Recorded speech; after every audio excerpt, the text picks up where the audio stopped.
আসসালামু আলাইকুম, আমি জয় বলছি হেভেন রেস্টুরেন্ট থেকে। আজকে আমরা বানাবো থাই স্যুপ 1:3। 1:3 থাই স্যুপ বানানোর জন্য যা যা প্রয়োজন হয় আমরা এখানে সব কিছুই নিয়ে নিয়েছি। প্রথমে আমরা নিব বনলেস চিকেন, যেটাতে কোনোভাবেই হাড় থাকবে না। তারপর নিয়ে নেব হচ্ছে ডিম। ডিমের মধ্যে কোনোভাবেই সাদা অংশটা থাকতে পারবে না। তারপর এখানে রয়েছে মাশরুম এবং ছোট ছোট চিংড়ি। এখানে রয়েছে থাই আদা, লাল মরিচ এবং হচ্ছে যে থাই পাতা। এটা হচ্ছে চিলি সস, অবশ্যই চিলি সসটা নিতে হবে, টমেটো সসে হবে না। এখানে টেস্টিং সল্ট, লবণ এবং চিনি সব কিছুই পরিমাণ মতো নেওয়া শেষ। এবার আমরা বাকি কাজগুলো সেরে নেব।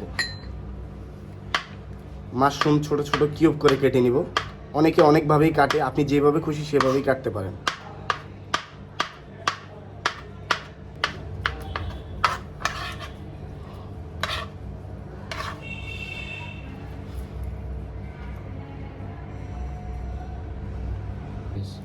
ডিমের কুসুমে অল্প একটু কর্নফ্লাওয়ার দিয়ে কুসুমটাকে মেখে নিতে হবে। এখানে আমার যাবতীয় প্রপার কাজ শেষ। এখন আমি আমার সবগুলোকে কড়াইতে নিয়ে যাব, সেখানে আমি আমার প্রপার স্যুপটা তৈরি করব।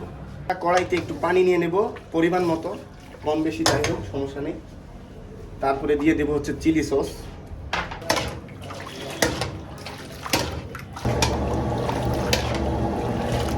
এখানে রয়েছে লাল মরিচ, থাই আদা, থাই পাতা। এখানে রয়েছে চিংড়ি এবং মাশরুম। এখানে রয়েছে বনলেস চিকেন। ডিমের কুসুমটা আমি পানি এবং কর্নফ্লাওয়ার দিয়ে একটু হালকা গুলিয়ে নিয়েছি। এটা দিব একটু পরে, যখন এটা বলক আসবে। বলক আসার জন্য আমাদেরকে অপেক্ষা করতে হবে। অবশ্যই চুলার হিটটা বাড়িয়ে নিতে হবে। থাই স্যুপের ক্ষেত্রে চুলার লো হিটে হবে না। সম্পূর্ণভাবে বলক চলে আসছে। এবার আমরা ডিমের কুসুমটা এখানে দিয়ে দিব।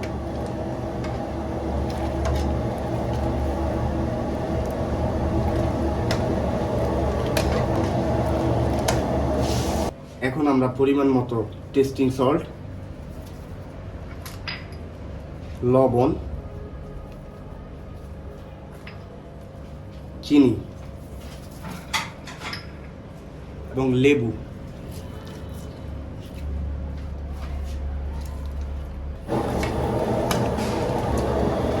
আগে থেকেই গোলানো কর্নফ্লাওয়ার পানি দিয়ে গুলিয়ে একটু ঘন করে তারপর পরিমাণ মতো দিয়ে দেবো, জাস্ট স্যুপটা ঘন হওয়ার জন্য।